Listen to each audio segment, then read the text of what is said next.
খুবই ইন্টারেস্টিং একটা খবর।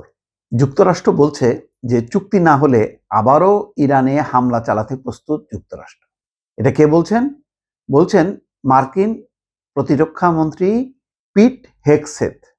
তিনি সিঙ্গাপুরে এক অনুষ্ঠানে বলছেন যে প্রয়োজন হলে আবারও সামরিক অভিযান শুরু করার মতো সক্ষমতা আমাদের আছে। যুক্তরাষ্ট্রের সক্ষমতা নিয়ে কোনো সন্দেহের অবকাশ নেই বলে জানান তিনি। তার মানে বুঝতে পারছেন, ঠাকুর ঘরে কে রে, আমি কলা খাই না, বিষয়টা এরকম হয়ে গেল।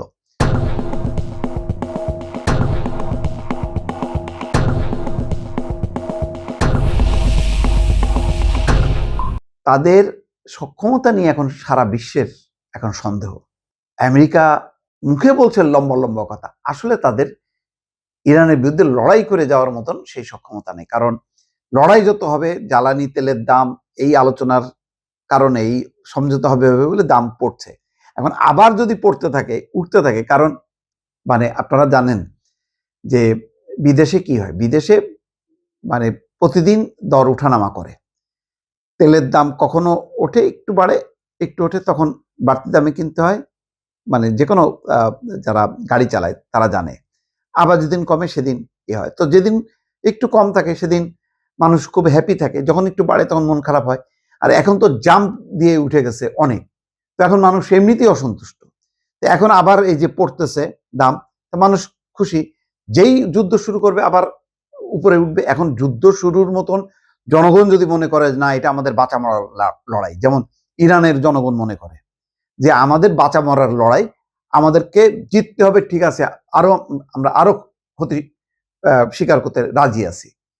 তো এটা হলো ইরানের, তার মানুষের যেই মানসিক অবস্থা, অর্থনৈতিক অবস্থা এবং ইসরায়েলের যে আগ্রাসন, সেই কারণে তাদের যে মনোভাব। আমেরিকার জনগণের তো তা না। তারা মনে করে যে সুদূর ইরান, ইসরায়েল, ওই মধ্যপ্রাচ্যে কি হচ্ছে, তা আমরা এটা দিয়ে কি করবো? আমরা আমাদের ইকোনমি ভালো হবে, আমরা সস্তায় সবকিছু পাবো, আমাদের বেতন বাড়বে, জিনিসপত্রের দাম কম থাকবে, এটি তো আমরা চাই। তো সেই চাওয়াটা তো হচ্ছে না, কারণ আমেরিকা যুদ্ধ করতেছে সেই ওখান থেকে এসে ইরানে। আর একটা যুদ্ধ মানে হচ্ছে অত্যন্ত ব্যয়বহুল। ইতিমধ্যে বিলিয়ন বিলিয়ন মানে 30-32 বিলিয়ন মার্কিন ডলার খরচ হয়ে গেছে। আরো কত হবে, মানে আবার যদি যুদ্ধ হয় আবার সেই 30-32 বিলিয়ন মার্কিন ডলার। এই টাকা যত খরচ হবে তত ইকোনমি বিপদে পড়বে, তেলের দাম বাড়বে। তো এখন তারা আর সাহস পাচ্ছে না। হয়তো তাদের সক্ষমতা আছে, হ্যাঁ, আমেরিকার অনেক সক্ষমতা আছে। সক্ষমতা থাকলেই ইরান তো এমন না, ভেনেজুয়েলা না যে মাদুরোকে উঠায় নিয়ে চলে আসবে। কিউবাকে দিয়ে তারা করতে পারে যে কিউবা ধ্বংস করে দিলাম, দেখো আমরা ক্ষমতা। তো এখন এই দুর্বল ছোট ছোট রাষ্ট্রগুলোকে ধ্বংস করে দিয়ে বীরত্ব দেখানোর তো কিছু নেই। ইরানের কাছে এসেই ধরা খাইছে। তো যাই হোক, এখন তারা ওই সমঝোতা চুক্তি করবে। সেই চুক্তি তো ইরান আগেই বলছে যে আমরা একমত। পারমাণবিক কর্মসূচি নিয়ে আলোচনা চলতে থাকবে আগের মতন। 28শে ফেব্রুয়ারির আগে যেভাবে আলোচনা চলছিল সেটা থেকে বেরোয় এসে তারা আক্রমণ করছে। তো আবার ওই জায়গায় ফিরে যেতে হবে। আর বাকি কি করতে হবে? বাকি হচ্ছে আর যুদ্ধ করা যাবে না, আরো 60 দিনের যুদ্ধবিরতি চুক্তিতে সই করতে হবে। ইরানের আটক প্রায় 1,500 কোটি মার্কিন ডলার যে আটক করা হয়েছে সেটা ছেড়ে দিতে হবে। তাদের যে সম্পদ বাজেয়াপ্ত করা হয়েছিল সেটা মানে মকুফ করতে হবে, অর্থাৎ ফেরত দিতে হবে।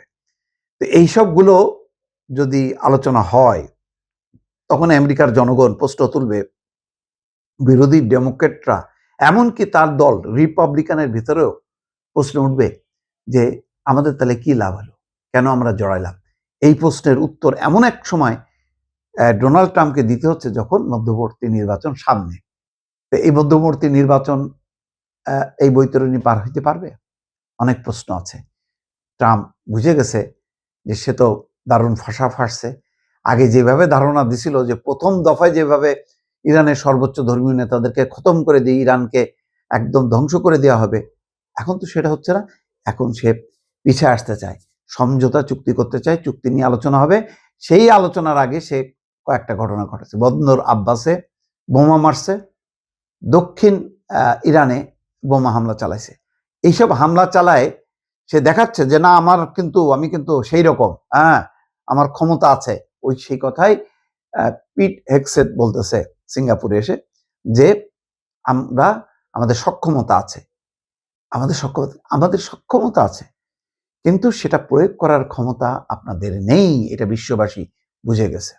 যাই হোক, এখন তারা বলতেছে আমরা একসঙ্গে দুটা কাজ করতে পারি, আমরা আমাদের প্রতিরক্ষা শিল্পকে আরো শক্তিশালী করছি, যেন খুব শীঘ্রই 2 গুণ 3 গুণ এমনকি 4 গুণের বেশি গোলাবারুদ উৎপাদন করা যায়, এই সমস্ত কথাবার্তা বলতেছে।